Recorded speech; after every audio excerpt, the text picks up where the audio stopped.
नमस्कार शिक्षक साथियों। अभी यूडाइस प्रपत्र भरने की काम चल रहा है सभी विद्यालयों में, और ये सब काम शिक्षकों को अपना पर्सनल तरीके से करवाना है पूरा। तो इसमें जानकारी कहाँ से भरी जा रही है और कैसे इसमें जानकारी भरना है, तो यहाँ पे मैं शिक्षक मॉड्यूल पर ही बात करूँगा। टीचर मॉड्यूल कैसे भरना है, उसमें कौन कौन सी जानकारी फिलअप करना है, ये सब बातें मैं यहाँ पे बताऊँगा। तो इसमें दो पार्ट हैं, एक तो स्कूल की जानकारी, स्ट्रक्चर के बारे में जानकारी अपन को भरना है, एक प्रोफाइल के बारे में जानकारी भरना है, और शिक्षक कौन कौन शिक्षक पढ़ाते हैं उन शिक्षकों के बारे में जानकारी भरना है। तो मैं यहाँ पर शिक्षकों की जानकारी कैसे मॉड्यूल में अपडेट करना है, कैसे कोई शिक्षक को जोड़ना है, या कैसे कोई शिक्षक को कोई विद्यालय से चला गया है उसको हटाना है, तो ये सब बातें मैं यहाँ पे आपको बताऊंगा। तो सबसे पहले अपन क्या करेंगे, कोई भी ब्राउज़र यहाँ पे ले लेंगे। चलिए अपन लोग यहाँ गूगल क्रोम ले लेते हैं और इसको ओपन करते हैं। इसको ओपन करने के बाद इसमें यूडाइस लिखेंगे अपन लोग, यूडाइस इस तरह से लिख देंगे तो यूडाइस प्लस यहाँ पे लिखा आ जाएगा।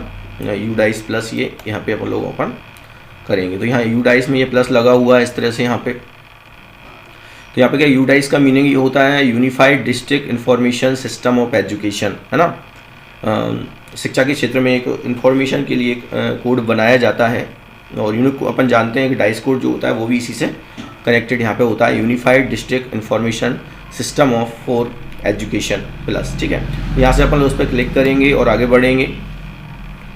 तो यहाँ पे अपन देख पा रहे हैं, यहाँ पे लिखा हुआ है नो योर स्कूल, ये लिखा है यहाँ पर। बहुत सारे यहाँ पर खुले हुए हैं पार्ट्स, लेकिन यहाँ पे अपन को ये लॉगिन लिखा हुआ है नो योर स्कूल। तो लॉगिन में लिखा, लॉगिन पे जैसे ही अपन लोग जाते हैं कर्सर को लेकर, तो यहाँ पे ये लिखा रहता है नीचे के profile facilities teacher module report module. तो मैं यहाँ पे आपको टीचर मॉड्यूल यहाँ पे बताऊँगा, तो टीचर मॉड्यूल में कैसे अपन को जानकारी फिलअप करनी है। तो सबसे पहले अपन लोग यहाँ पे अपना जो स्कूल का जो अपना आईडी पासवर्ड है, जिससे ये यूडाइस भरना ये BRC ऑफिस से प्राप्त हो जाता है मैसेज द्वारा। तो यहाँ पे अपन लोग जो आईडी रहती है वो तो अपना यूज़र आईडी जो रहती है इसकी, वो तो अपना डाइस कोड रहता है विद्यालय का, और पासवर्ड वहाँ से जनरेट करके अपन को बताया जाता है, जिससे अपन लोग ये काम कर सकें। तो फिर यहाँ पे अपन लोग ये कैप्चर डाल देंगे। ये कैप्चर जो है 17576 और C, ये तो ये कैप्चर अपन लोगों ने यहाँ पे डाल दिया, और ये यहाँ पे इसको ओपन कर रहे हैं। अब यहाँ पे अपन देख पा रहे हैं यहाँ पे कि ओपन करने के बाद यहाँ पर इस तरह से ये पेज आ जाता है इसमें खुल के। यहाँ पे लिखा हुआ है click here to open teacher DC app to fill the data. तो यहाँ से अपन को डाटा फिल अप करना है, इसे क्लिक करेंगे अपन लोग यहाँ पर, और क्लिक करने के बाद यहाँ पर लोग देख पाते हैं कि कितने टीचर की जानकारी अपन को फिलअप करनी है और कितने टीचर यहाँ पे पढ़े हुए हैं, वो यहाँ दिख जाता है अपन को। तो यहाँ पे लिखा हुआ है रेगुलर टीचर 7 है, नॉन रेगुलर टीचर यहाँ 0 है, total teacher staff position in दोनों को ऐड कर देंगे तो 7 है कुल मिलाकर यहाँ पर। तो यहाँ पे अपन देख पा रहे हैं कि यहाँ पे अगर ये टीचरों की जानकारी यहाँ पर पूरी नहीं रहती है, मतलब पूरी उसकी भरी नहीं, अपडेट नहीं की गई है, तो यहाँ पे इनकम्प्लीट में यहाँ पे उसकी संख्या लिखी रहती है। अगर यहाँ चूँकि यहाँ पे कंप्लीट हो गया डाटा यहाँ, इसलिए 7 यहाँ पे दिख रहा है अपन को, लेकिन अगर इनकम्प्लीट होता तो 7 यहाँ पर भी दिखता। तो यहाँ पे इनकम्प्लीट कोई टीचर नहीं है, लेकिन फिर भी मैं क्या जानकारी शिक्षकों को यहाँ भरना है वो अपन लोग देखेंगे। पहले यहाँ से अपन लोग लैंग्वेज को आप इंग्लिश में भरना चाहते हैं या फिर हिंदी में देना चाहते हैं, जिससे आपकी त्रुटि ना हो, और सावधानीपूर्वक अपन को शिक्षक की जानकारी यहाँ पर भरनी है। तो यहाँ पे अपन देख पा रहे हैं कि जो शिक्षक की जानकारी है वो अपन लोग यहाँ देख लेते हैं। चलिए अपन लोग हिंदी यूज़ करते हैं, यहाँ पर हिंदी अपन लोग यहाँ पर कर लेते हैं इसको, और फिर अपन लोग चलते हैं यहाँ पर शिक्षकों की जानकारी अपडेट करने के लिए। क्योंकि यहाँ पे तो जानकारी पूरी जो शिक्षक कर्मचारी हैं उनकी जानकारी पूरी हो चुकी है, लेकिन लंबित यहाँ पर कुछ नहीं पड़ा हुआ, लेकिन फिर भी अपन लोग यहाँ देखते हैं कि यहाँ पर क्या जानकारी भरी जाती है शिक्षक की। चलिए अपन लोग क्लिक करते हैं, तो इसमें यहाँ पे ये जो लिखा हुआ है लंबित वाला एरिया, यहाँ पर अपन लोग यहाँ क्लिक करेंगे और आगे बढ़ेंगे। चलिए क्लिक कर दिया अपन लोगों ने, और क्लिक करने के बाद अपन लोग देख पा रहे हैं यहाँ पर जैसे ये जानकारी यहाँ पर आती है, तो इसकी जानकारी अपन को भरनी है। वो वहाँ पे अपन लोग जो 3-4 प्रकार के यहाँ वो रहते हैं ऑप्शन, एक सामान्य प्रोफाइल रहती है शिक्षक की, एक नियुक्ति और शिक्षण के संबंध में रहती है, और एक प्रशिक्षण और अन्य के बारे में रहती है। तो जिसको अपन को फिलअप करना है वो अपन फिलअप सही कर देंगे। यहाँ पे अनकम्प्लीट लिखा रहता है, इनकम्प्लीट। तो यहाँ पे इनकम्प्लीट जब लिखा रहता है तो उस कंडीशन में अपन लोग इनको सही करेंगे। यानी मतलब ये जानकारी भरना है अपन को, ये चूँकि यहाँ पे भर गई है इसलिए यहाँ पर पूरा हुआ लिखा हुआ है, लेकिन वहाँ पे इनकम्प्लीट लिखा रहेगा। तो अपन लोग देखते हैं यहाँ पर, चलिए ये ओपन करते हैं इसको, पहले वाले भाग को। तो इसमें पहले वाला जो हिस्सा है उसमें क्या भरना होता है वो देखिए, यहाँ पर लिखा है शिक्षक का नाम। तो शिक्षक का नाम यहाँ पे भर दिया अपन ने, जो भी शिक्षक का नाम हो यहाँ भर देंगे। जैसे यहाँ भर दिया अपन लोगों ने प्रमोद श्रीवास्तव, और उस लिंग भर देंगे वो मेल है कि फीमेल है, ये भर दिया यहाँ पर, और उसकी जन्मतिथि यहाँ पर भर देंगे। फिर राज्य शिक्षा केंद्र से जो कोड उसको जारी होता है, मतलब यूनिक कोड यहाँ पे बनना है, तो यूनिक कोड यहाँ पे भर दिया है इस जगह पे। फिर सामाजिक श्रेणी आई है, जनरल किस में आता है, कौन सी वाले कास्ट में आता है, तो वो यहाँ पे अपन लोग फिलअप कर देंगे इसमें से, ठीक है। फिर आप यहाँ पे जो उसकी योग्यता है, मैक्सिमम योग्यता है वो क्या है, वो इनमें से कौन सा है, तो वो उसके हिसाब से भर देगा क्या है, कौन सी योग्यताधारी है वो, मतलब मैक्सिमम योग्यता वो यहाँ पे भर देगा। और उसकी इसकी डिग्री कौन सी है, उसके पास जो मैक्सिमम योग्यता की जो डिग्री है वो क्या है, तो वो यहाँ पे वो इसमें से जो भी डिग्री है उसके पास वो यहाँ पे से भर देगा। और उसने बीएड किया है, डीएड किया है, क्या किया है, उसके हिसाब से ये डिग्री यहाँ पर, व्यावसायिक डिग्री जो है वो उसकी जानकारी यहाँ पर अपन को फिलअप करनी है, भरनी है। मोबाइल नंबर क्या है उसका, टीचर का, वो मोबाइल नंबर यहाँ पर भर देंगे। ईमेल आईडी उसकी क्या है, वो यहाँ पर ईमेल आईडी भर देंगे। और उसकी जो आधार नंबर है वो यहाँ पर जो 12 अंकों का होता है वो यहाँ पे अपन लोग भर देंगे। फिर नीचे लिखा हुआ कि निम्नलिखित विषयों का अध्ययन किस स्तर तक किया गया है इसका उल्लेख। तो यहाँ पे ये भरना होता है कि शिक्षक ने वो चीज़, वो विषय कौन सी क्लास तक पढ़ा हुआ है, कौन से स्तर तक पढ़ा हुआ है, 10वीं तक पढ़ा हुआ है, 12वीं तक पढ़ा हुआ है, बीएससी तक ग्रेजुएशन तक पढ़ा हुआ है, या पोस्ट ग्रेजुएशन तक पढ़ा हुआ है उस सब्जेक्ट को, उस विषय को, तो वो यहाँ पे जानकारी भरनी होती है। जैसे गणित विषय का अध्ययन कहाँ तक किया गया है, तो गणित विषय का अध्ययन जहाँ तक आपने किया है वहाँ तक अपन लोग इसमें भर देंगे। 10वीं से कम किया है, 10वीं तक किया है, 12वीं तक किया है, ग्रेजुएशन तक किया है, पोस्ट ग्रेजुएशन तक किया है, और या और आगे भी किया है, तो जो भी आपने अध्ययन किया है इस विषय का, जिस क्लास तक, उस क्लास की जानकारी यहाँ पर भर देंगे। फिर विज्ञान, आपने विज्ञान का अध्ययन आपने कहाँ तक किया है उसकी जानकारी यहाँ पे भर देंगे, विज्ञान किस क्लास तक आपने पढ़ा है। और अंग्रेजी विषय किस क्लास तक आपने अध्ययन किया है वो यहाँ पे भर देंगे। सामाजिक विज्ञान किस क्लास तक आपने अध्ययन किया है वो यहाँ पे भर देंगे। और भाषा संबंधी जो लिखा है अनुसूची 8वीं के अनुसार, तो ये संविधान में अनुसूची 8वीं के अनुसार 22 भाषाओं को शामिल किया गया है, और 22 भाषाओं में से यहाँ पे हिंदी और संस्कृत भी इसमें शामिल है। तो यहाँ पर लोग हिंदी कहाँ तक पढ़ी हुई है आपने वो यहाँ पे भर देंगे, या फिर आप संस्कृत जानते हो संस्कृत वहाँ पे भर देंगे। तो यहाँ पे हिंदी चूँकि कहाँ तक पढ़ी हुई है आपने उस क्लास तक यहाँ पे हिंदी की जानकारी भर देंगे। एक तरह से मातृभाषा के बारे में ही जानकारी ये है। विकलांगता के प्रकार यदि हों तो विकलांग अगर व्यक्ति है तो विकलांग किस तरह का वो विकलांग है उसकी जानकारी यहाँ पे फिलअप कर देंगे टीचर। विकलांग है तो विकलांग जानकारी यहाँ पे भर देंगे। और आपने कब से मतलब ज्वाइन किया है, आपने स्कूल जो ज्वाइन किया है, आप सेवा में किस तारीख से आए हैं, कब से आप स्कूल में आपने पदभार ग्रहण किया है, वो डेट यहाँ पर भरनी है, यानी कि ज्वाइनिंग डेट यहाँ पर भरनी है ना। स्कूल में उपस्थिति की दिनांक यहाँ पर भरनी है। और फिर अपन लोग आगे बढ़ते हैं दूसरे वाले हिस्से में, अपडेट कर देंगे इसको। फिर आगे बढ़ेंगे तो आगे नियुक्ति और शिक्षण के संबंध में जानकारी यहाँ पर आएगी। तो नियुक्ति की प्रकृति मतलब आप रेगुलर हैं, किस तरह के हैं, इनमें से रेगुलर हैं, कॉन्ट्रैक्ट बेस पर हैं, या फिर गेस्ट फैकल्टी में है तो किस तरह के हैं, वो यहाँ पे जानकारी इन तीनों में से आएगी, है ना। रेगुलर हैं, कॉन्ट्रैक्ट बेस पे हैं, या फिर गेस्ट फैकल्टी में हैं, तो यहाँ पे जानकारी यहाँ पे आ जाएगी।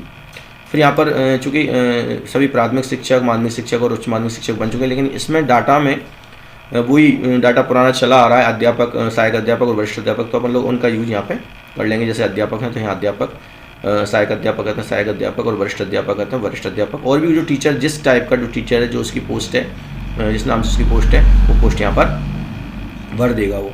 फिर यहाँ लिखा है सेवा कार्यभार ग्रहण करने की तिथि, तो यहाँ पे वो पिछली वाली जो तारीख है वो यहाँ आ जाती है। फिर वर्तमान स्कूल में आप जिस स्कूल में काम कर रहे हैं, हो सकता है आपको ट्रांसफ़र कई जगह ट्रांसफ़र हुआ हो, तो प्रेजेंट में आप जिस स्कूल में पढ़ा रहे हैं बच्चों को, उस स्कूल में आप कब आए थे, उस स्कूल को आपने कब ज्वाइन किया, किस तारीख को, तो वो तारीख यहाँ पे पुटअप करनी है, वो यहाँ पे तारीख आपको भरनी है। स्तर पर नियुक्त, अब यहाँ पे लिखा हुआ है कि आप यहाँ पे ये वैकल्पिक वाला पार्ट है, इसमें से अगर आप इसमें से कोई हैं तो आप भर देंगे, और अगर इनमें से कोई नहीं है, इनमें से कोई आप फॉलो नहीं होते हैं तो फिर आप इसको खाली छोड़ देना, ऐसे ना भरें, ठीक है। अब यहाँ पर आता है किन कक्षाओं को पढ़ाते हैं, तो यहाँ कौन सी कक्षाओं को पढ़ाते हैं आप लोग, ये ऑप्शन है। कहाँ तक पढ़ाते हैं आप लोग, प्राइमरी तक ही पढ़ाते हैं आप लोग, या फिर 10वीं तक पढ़ाते हैं आप लोग, या फिर 12वीं तक पढ़ाते हैं, तो क्या क्या पढ़ाते हैं आप लोग यहाँ ना। सेकेंडरी पढ़ाते हैं, 10वीं पढ़ाते हैं यहाँ पर, या फिर आप 8वीं भी पढ़ाते हैं और 10वीं तक पढ़ाते हैं। तो ये यहाँ पे जो भी ऑप्शन है आपका, जैसे अपना 6 से 10 तक स्कूल है हमारा, तो हम यहाँ अपर प्राइमरी भी पढ़ाते हैं उसमें, और सेकेंडरी भी पढ़ाते हैं, मतलब 10 तक, तो ये अपर प्राइमरी सेकेंडरी का ऑप्शन यहाँ पे हम भरेंगे। विषय के संबंध में नियुक्ति, अब जिस विषय से आपकी नियुक्ति हुई है, कौन से विषय से नियुक्ति हुई है, वो यहाँ पे सब्जेक्ट भरा जाएगा और आप मुख्य कौन सा विषय पढ़ाते हैं वो यहाँ पे भरा जाएगा। वैसे अपन देखते हैं कि जब टीचर स्कूल में नहीं होते तो कई टीचर को 2-2 विषय पढ़ाने पड़ते हैं और मिडिल में तो ऐसा होता ही है, उसे 2-2 सब्जेक्ट पढ़ाने पड़ते हैं। तो मुख्य विषय यहाँ पे वो भर देगा पहले स्थान पर और दूसरा विषय वो भर देगा अगर वो पढ़ाता है उसे। तो वैकल्पिक है और नहीं भी भरेगा तो भी काम यहाँ चल जाएगा, लेकिन मुख्य विषय तो यहाँ भरना ही है। तो मिडिल में प्राइमरी में 2-2 विषय पढ़ाते हैं टीचर, तो वहाँ यहाँ पे मुख्य विषय आ जाएगा उसका और दूसरा जो विषय पढ़ाता है वो यहाँ पे आ जाएगा।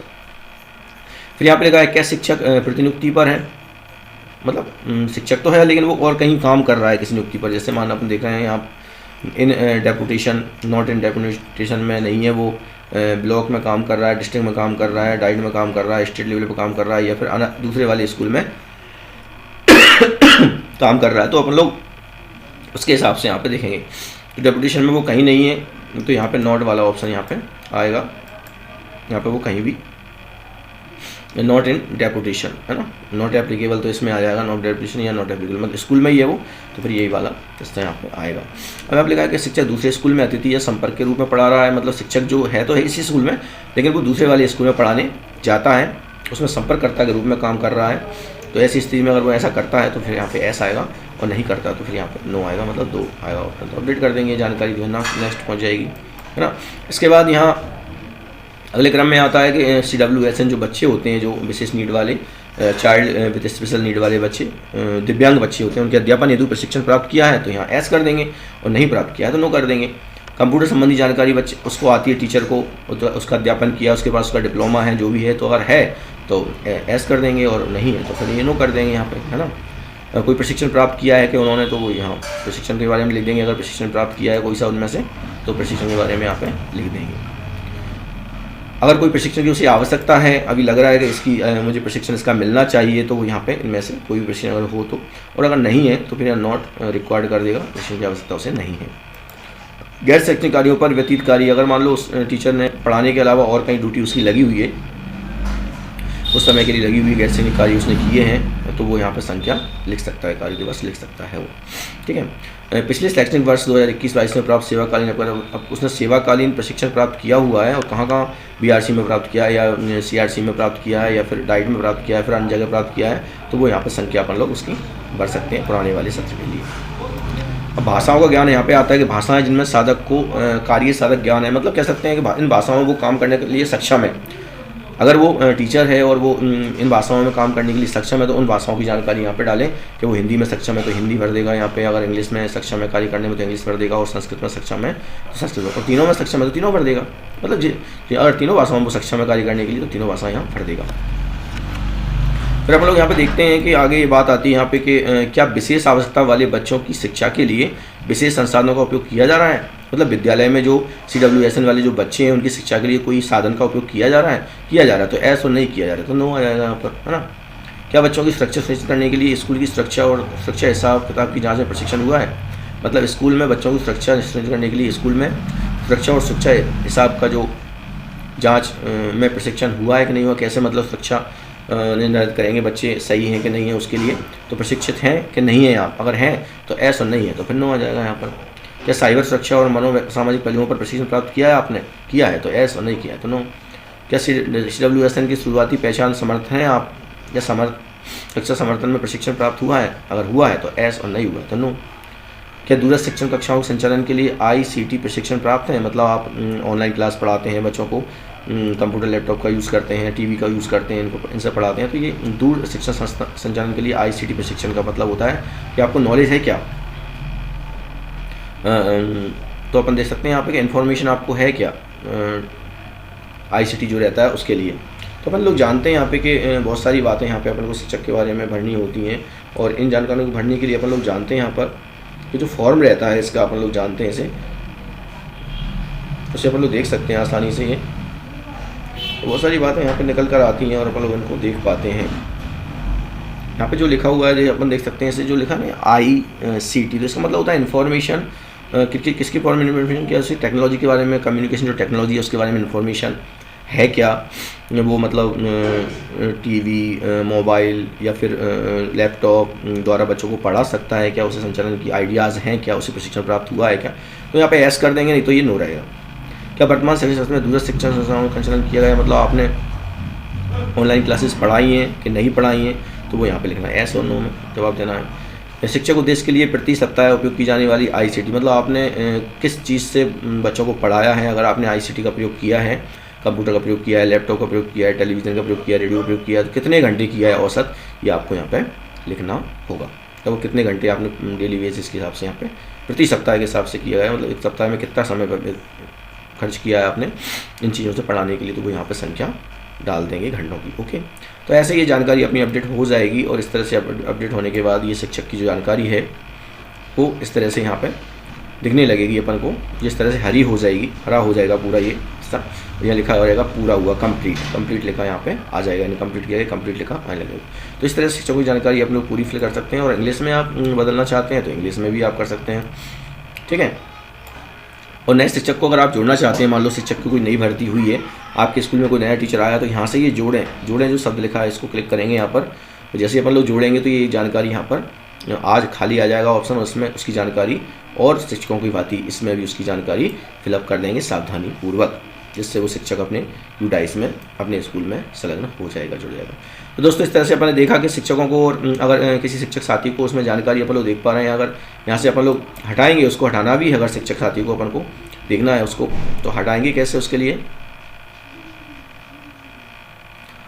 यहाँ से अपन लोग इस तरह की जानकारी यहाँ पे लिखी क्लिक करते हैं, तो यहाँ पे जब शिक्षक की जानकारी अपन को हटानी है, जो शिक्षक पहले से काम कर रहा है, तो यहाँ पे लिखा हुआ है, ये देखो हटाएं, लिखा ना हटाएं, तो यहाँ से क्लिक करके आप ये जानकारी पूरी हटा सकते हैं, और शिक्षक की जानकारी यहाँ से हट जाएगी, और नवीन शिक्षक की जानकारी जोड़ने के लिए आप यहाँ पे जोड़ें शब्द में क्लिक करके पूरी जानकारी उसकी फिलअप कर देंगे। तो साथियों आपको देखा होगा कि इस तरह से अपन लोग UDIS में जो टीचर मॉड्यूल है उसको टीचर की जानकारी से कैसे अपन लोग फिलअप कर सकते हैं, ये आपने देखा इसमें। और अगर आपको जानकारी अच्छी लगी हो, पसंद आई हो, तो आप मेरे चैनल को सब्सक्राइब करें, और इस वीडियो को शेयर करें दोस्तों में और साथियों में, जिससे वो भी इस जानकारी को ठीक से भर सकें। धन्यवाद साथियों।